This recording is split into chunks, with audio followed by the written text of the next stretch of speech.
Praise the Lord. இன்றைக்கும் கூட ஒரு அழகான மோட்டிவேஷனல் வேர்ஸ் மூலமாக எல்லாரையும் சந்திப்பதில் மிகுந்த சந்தோஷம். பிரசங்கி 3ஆம் அதிகாரம் 7ஆம் வசனம். மௌனமா இருக்க ஒரு காலம் உண்டு, பேச ஒரு காலம் உண்டு. பிரியமான பிள்ளைகளே, மௌனமா இருக்கிறதுக்கு ஒரு காலம் உண்டாம், பேசுவதற்கு ஒரு காலம் உண்டாம். இன்றைக்கும் கூட சில இடங்களில் நம்மளால பேச முடியாத ஒரு சூழ்நிலையை தேவன் நமக்கு அனுமதித்திருக்கலாம். இதற்கு மேல நாம் பேசி பிரயோஜனம் இல்லை என்ற இடத்தில் நாம் இருக்கலாம். என்னுடைய பேச்சுக்கு மதிப்பே இல்லை, நான் பேசினால் அது எடுபடாது அப்படிங்கிற ஒரு சூழ்நிலையில் நாம் இன்று இருக்கலாம். பிரியமானவர்களை, இந்த மாதிரியான இடங்களில் மௌனமா இருக்க கற்றுக்கொள்வோம்.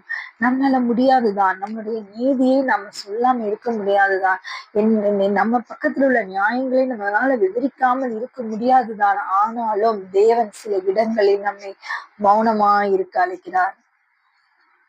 அன்றைக்கும் கூட 2 சாமுவேல் 16ஆம் அதிகாரம் 8ஆம் வசனத்திலிருந்து 12ஆவது வசனம் வரைக்கும் பாத்தீங்க அப்படின்னா, அப்பொழுதுதான் தாவீதின் மகன் அப்சலோம் ராஜ்யபாரத்தை அடைவதற்காக வருகிறார் என்று தாவீதுக்கு அறிவிக்கப்பட்ட போது, தாவீது தன்னுடைய ஜீவனை தப்பித்துக் கொள்வதற்காக தன் சொந்த மகனுக்கு பயந்து ஓடிக்கொண்டிருக்கிறார்.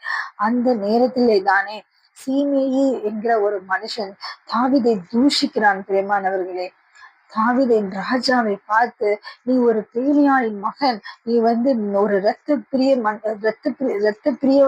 இருக்கிற ஒரு மனுஷன், நீ ஒரு இரத்த பிரிய மனுஷன் என்று சொல்லி தாவீதை மிகவும் தூஷித்து கொண்டிருக்கிறான்.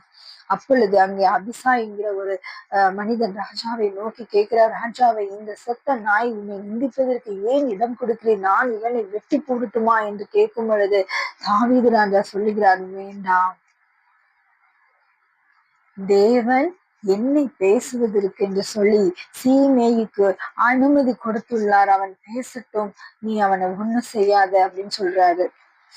அதுக்கு அடுத்த அந்த 12ஆம் வசனங்கள்ல பாத்தீங்க, 11ஆம் வசனத்துல பாத்தீங்கன்னா இப்படியாக இருக்கும். பிரியமானவர்களே, என்னுடைய சொந்த மகனே எனக்கு விரோதமாக வரும் பொழுது, அவனே என்னை பேசும் பொழுது, இவன் எம்மாத்திரம், இவன் எவ்வளவு அதிகமாய் பேசுவான் அப்படின்னு சொல்லி தாவீது சொல்லுகிறார். 11ஆம் வசனம், 2 சாமுவேல் 16ஆம் அதிகாரம் 11ஆம் வசனம்.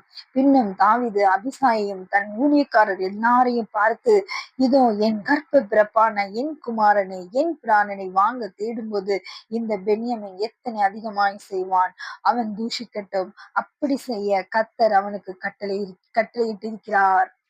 இன்றைக்கும் பிரியமானவர்களை, மனிதர்கள் நம்மை